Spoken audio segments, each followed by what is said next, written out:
지난주 그 전주는 은사 중에 지혜의 은사 그리고 지식의 은사에 관해서 말씀을 나누었습니다. 오늘은 믿음의 은사란 것이 과연 무엇인가? 은사는 선물이죠. 제가 필요하다고 상점에 가서 돈이 있다고 해서 살 수 있는 게 아닌 게 선물인데, 그럼 우리가 믿음이 없이는 신앙생활을 못 하는데, 그럼 성령님의 은사가 없으면 우리는 신앙생활 자체가 불가능한 것인가? 이런 퀘스천이 따릅니다. 저희가 주일 예배 드릴 때마다 The Apostles' Creed가 사도신경이라고 하죠. 신앙 고백을 합니다. 오늘도 저희들이 했지만 I believe in God the Father, maker of heaven and earth. 나는 천지를 창조하신 하나님 아버지를 믿습니다. I believe in Jesus Christ, His only Son, our Lord. 나는 하나님의 독생자, 나의 구주 예수를 믿습니다. I believe in the Holy Spirit. 나는 성령을 믿습니다. 그리고 마지막에 I believe in the eternal life 또는 life everlasting. 영원히 사는 것을 믿습니다. 우리가 암기가 돼서 습관적으로 하는 것인지 이 믿는다는 게 과연 무엇인가? 하나님 아버지를 믿는다. 예수 그리스도를 믿는다. 성령을 믿는다. 그런데 바울 사도가 이 서신에 기록하기를 우리가 예수 그리스도가 나의 구주이시다라고 고백할 수 있는 것은 성령님의 은사를 통해서만 가능하다고 했어요. 지금은 교회 또는 교단마다 교리가 복잡하죠. 그런데 초대 교회는 교리란 것이 없었습니다. 신앙 고백은 유일하게 Jesus is the Lord 이거예요. 예수는 구주다. 이것이 유일한 신앙 고백입니다. 그런데 내가 목숨을 바칠지라도 이 고백을 할 수밖에 없다 하는 그 사람에게는 이것은 성령님이 은사로 주신 고백이다. 이렇게 바울은 정의를 했습니다. 그래서 저희들은 지금 우리의 목숨이 예수는 구주다 하는 고백으로 인해서 죽을 수 있는 그런 환경에 살지를 않기 때문에 우리의 이 신앙 고백이 정말 진짜인지 가짜인지 우리도 몰라요. 결국은 죽음 앞에서 예수를 너는 주라고 시인하느냐? 그러면 죽을 것이다 했을 때 내가 과연 그렇다고 할 수 있을까?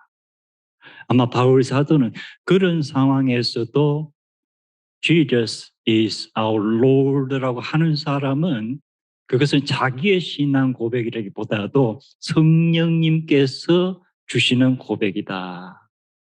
심플한 정의입니다.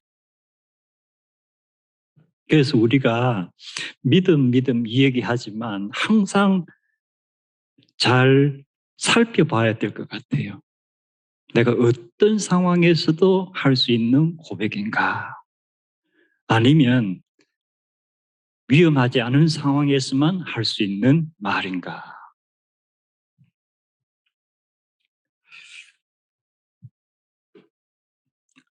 그러면 바울 사도가 은사라고 하는 이 gift of faith는 우리가 흔히 이야기하는 구원의 믿음과는 조금 다른 내용인 것 같아요. 좀 다른 내용인 것 같아요. 예를 들어서 내가 누구에게 너 내가 하는 말 믿어 이랬을 때 그 사람이 믿습니다 하는 이 대화는 구원과는 아무 상관없는 대화죠. 그러나 믿음이란 어떤 컨셉은 있는 거예요. 개념은. 그래서 그럼 바울 사도가 성령의 은사 중에서 믿음의 은사로 하는 것은 우리가 흔히 얘기하는 saving faith, 구원에 이르는 그런 신앙 고백의 믿음과는 뭔가 좀 다른가. 그리고 또 성경을 보면은 우리가 잘 아는 사건 중에서 예수님께서 밤에 기도하러 산에 가시고 제자들만 먼저 호수를 건너가라 하셨는데 그날 밤에 갈릴리 바다에 풍랑이 일어났죠. 그리고 거의 새벽녘에 예수님께서 기도 마치시고 바다 위로 그 제자들이 있는 곳으로 이렇게 걸어오시는데 그 풍랑 속에서 제자들이 상당히 많은 시간을 고생을 했던 것 같아요. 그러자 이렇게 오는 모습을 보고 귀신인가 하다가 예수님께서 나다 하니까 베드로가 뭐라 그러죠? 정말 주님이십니까? 그렇다면 나도 예수님처럼 무리를 걸을 수 있게 해 주시옵소서. 그러자 예수님께서 come 오너라. 그리고 베드로가 배에서 물에 발을 들이밀고 몇 발짝을 걸어갑니다. 근데 갑자기 바람이 휘 불고 풍랑이 딱 뇌리에 스치니까 아, 빠져들 때에 살려주세요. 그때 예수님께서 베드로의 손을 잡으시면서 하시는 말씀이 뭐죠? 믿음이 적은 자야. 이때 예수님께서 말씀하신 믿음은 영혼의 구원의 그런 차원의 믿음은 아니죠. 지금 무엇을 얘기하시는가? 그럼 베드로와 같은 사람에게 믿음이 적은 자라 했으면 배 안에 그냥 있는 제자들은 믿음이 없는 제자들이에요.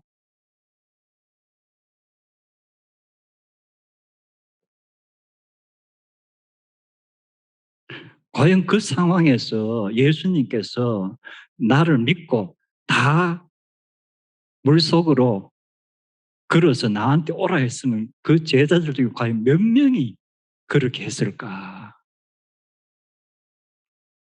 우리가 이제 궁금한 거예요. 그 순간 확신이 있어서 물리로 걸을 수 있었던 제자가 12 중에 과연 몇 명이나 됐을까?